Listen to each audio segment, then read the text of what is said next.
If you're an email marketer, you know it's vital for you to get email click-through rates. You also probably know that they tend to be down right now, and we're trying to fix that. So here are 12 ways to increase your email click-through rates. First off, it's important to recognize that email click-through rates are key. The higher your click-through rates, the more your email deliverability, because that messages the Gmails and the Yahoos and the Comcasts and Hotmails and all those people in the world, the people actually want to receive your stuff. So it's vital that you're getting those click-through rates. Next, it also helps to improve your relationship with your followers. How does that improve your relationships with your followers? Well, here's what happens. If someone reads your email and then they click and go someplace else and they have a great experience, you just had two great experiences, the email experience and the place you sent them to from that email.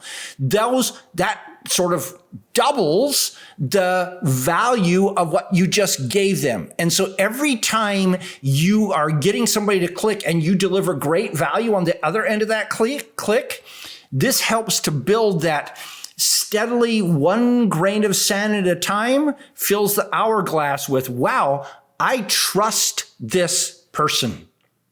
I really like this person. I want to buy from this person. I want to be this person, whatever those feelings are. It also, of course, increases sales. If you're not getting click-through rates and you're trying to sell something, your sales aren't probably going to be what you want them to be. All right, so I'm going to give you 12 specific things.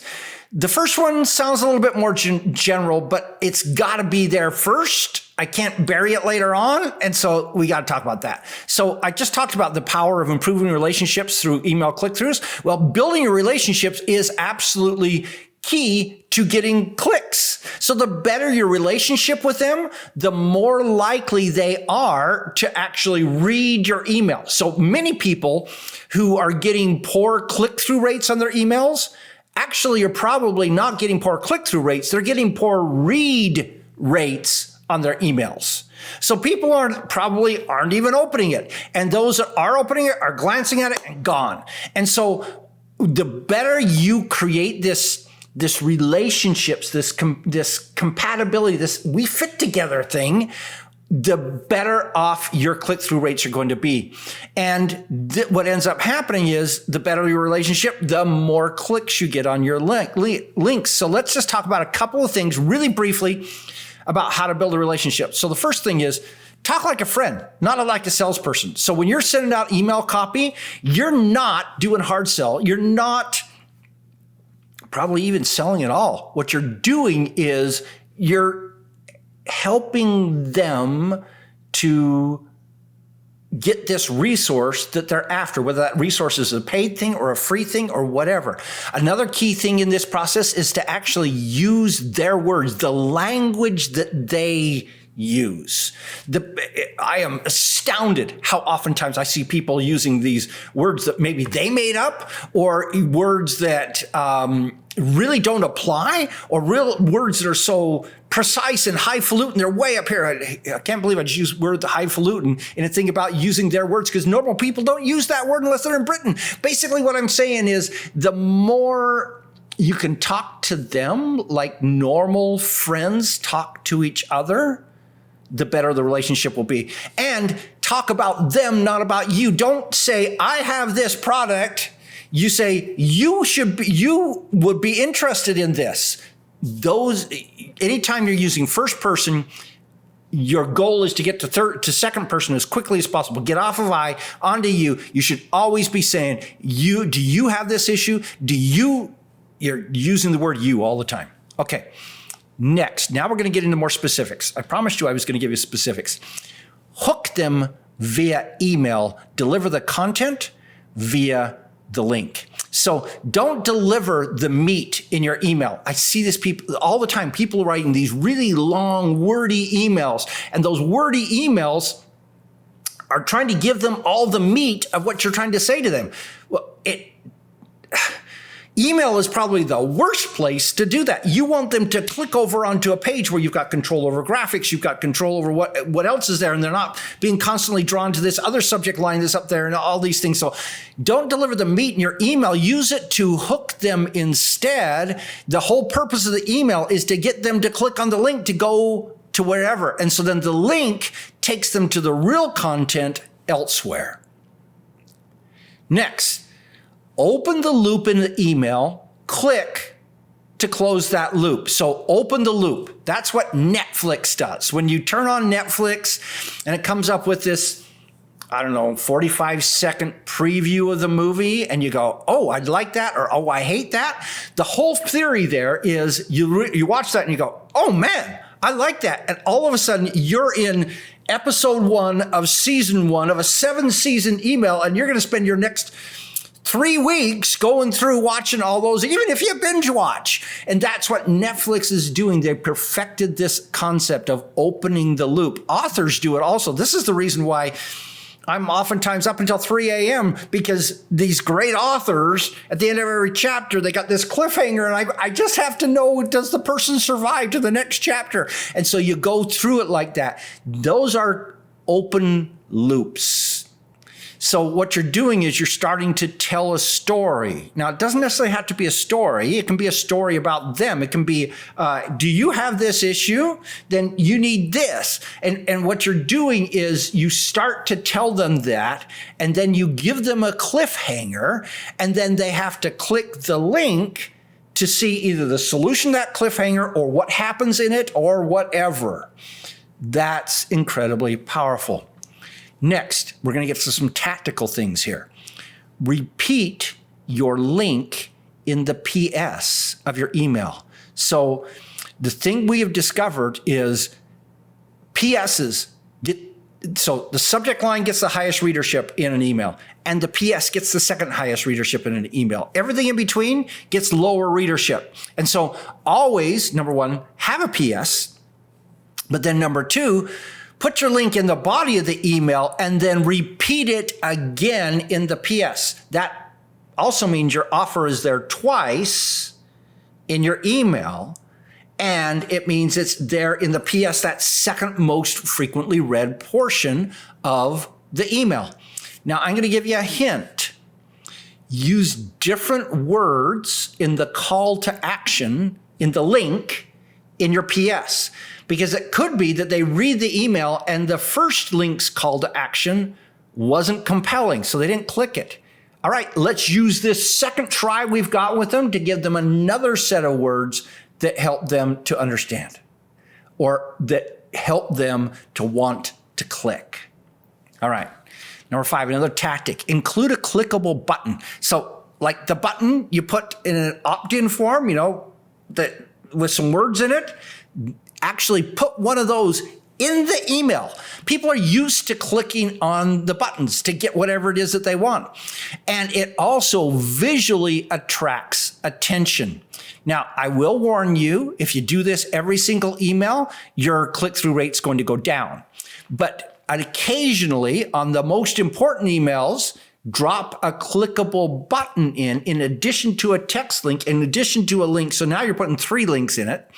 So text link, button link, text link in your PS. All right?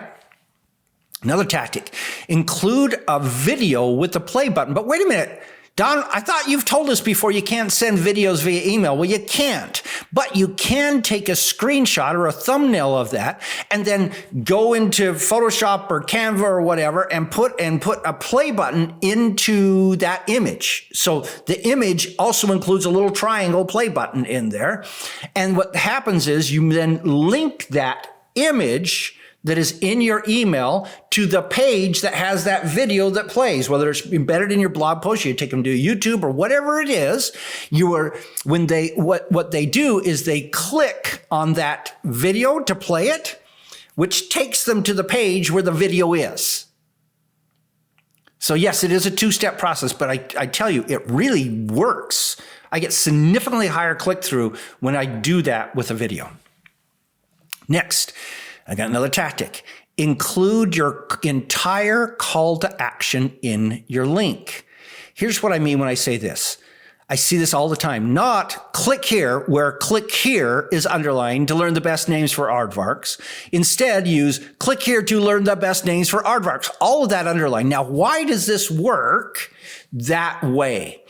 So it works that way for two reasons. Number one, people tend to look at a link and they think, should I click that link? If you're including the words of what they're getting when they click on that link, it helps them to decide to click that link. The other is a pure tactical thing. If someone is skimming your email and all they say is click here, they're not as likely to read the whole call to action as they will when it's in blue and it's underlined the whole thing. So if they just see this massive text and then here's this blue underlying thing that says, click here to learn the best names for aardvarks. Oh, I need to know the best names for aardvarks. I'm getting one next week. Bam, they've clicked it and off they go. All right. Number 8, create a pattern of giving them worthwhile content behind the click. So a lot of email is a process of training your audience. So you need to train your audience that it's always worthwhile clicking on your links. That means, number one, you never give them a low quality link, which means you may end up emailing a little less often, but don't use that as an excuse not to email often. Use that as an excuse to find something that people actually want over and over and again. And it helps if you do this from the very, very beginning. So when they very first opt in, that first set of emails that they're going to get, don't just have a whole email that you introduce themselves. They could care less about you.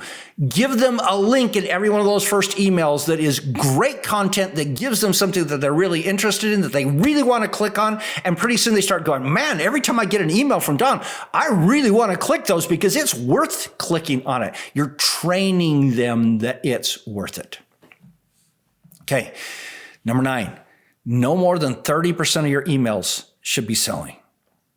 In other words, if all you do is sell, nobody wants to click because nobody wants to get sold to. And so at least 70% of your emails should be non-sales, great content emails. Again, you're training people to want to click everything you do. And there is one thing, if you do a launch style, so you're sending a whole bunch of emails that are all eventually sales oriented during a short period of time, you then need to fix your ratio after that. So after you get done launching, you need to spend a couple of weeks just sending out amazing content before you put anything else for sale in there so that you retrain them that your emails are worth clicking on. Number 10 of 12, okay? Number 10, model friend-to-friend emails, okay? So that shows a lot about the language you use. So if you think about it, when you get an email from a friend, number one, it's not going to have a bunch of images on it. It's not going to have a logo in it.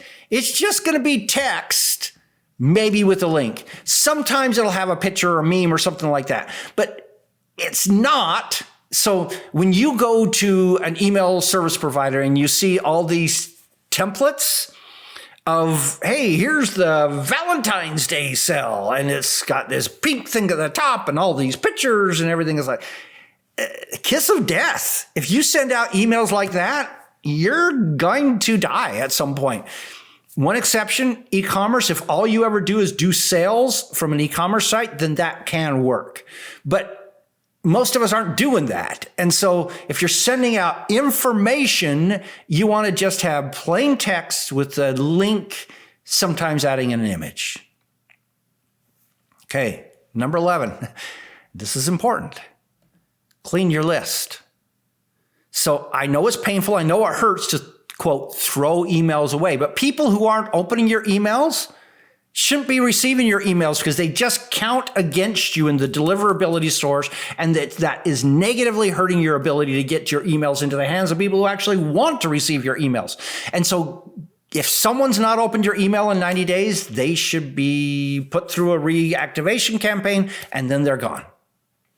And people who aren't clicking on your emails, you should seriously considering taking them off too. Because if they're not interested enough to actually click, I question whether they're actually interested enough to be on your email list. I know, it's hard. Next, segment your list. So here's the thing. I strongly suggest that if people have shown you through their click actions that they're interested in this subject and they're not interested in that subject, that if anytime you send them emails about that subject, they're not going to click. So how about if you only send them emails about this subject, the subject they're actually interested in? So here's the way you do this. You tag all of your clicks. Every single time someone clicks on an email, you then know exactly what emails that person has clicked on because it shows up in their tags. You have to do work to make this happen, but tagging all their clicks and then categorize them to determine what they're interested in and what they're not interested in, and then put them into buckets to say this person is interested in X and that this person is not interested in Y. Put those two things in, and then anytime you're going to send them an email about X, now I just mixed up my X's and Y's in this, but don't send emails about X to people who are interested in Y. It's simple to do. It takes about 3 minutes more per video and then some time doing some categorization. But this one thing will significantly improve your click-through rates. Oh, I got another one. I promised you 12. I'm going to give you 13. 13, stay on subject. Don't be all over the place in your emails. So let's say you email about meditation. You don't want to send them out a bunch of emails about your grandma's favorite recipes. You don't want to send out emails about flying, whatever it is. Now, sometimes you can send an email about flying that talks about how you overcame your anxiety about flying using meditation. You can do that. So I'm not saying just like ramrod, stay in it, but your emails need to always get to the thing that you specialize in. So only send emails that pertain to what you offer, what you're good at, what they know you as being good about, so that they can trust you. Ultimately, clicks are all about trust. Constantly seek to build that trust and not violate that trust. These 13 things that I've given you help you to do that, plus some tactics in there that cause your things to jump out and get more likely to receive clicks. But what it really comes down to is this trust building or trust subtracting? May I suggest you not do the trust subtracting ones? It's probably going to hurt you and subtract from your trust. What's your thoughts? What's your experience? What did I leave out? Let me know in the comments. This is Don Crowther saying, just go do this stuff.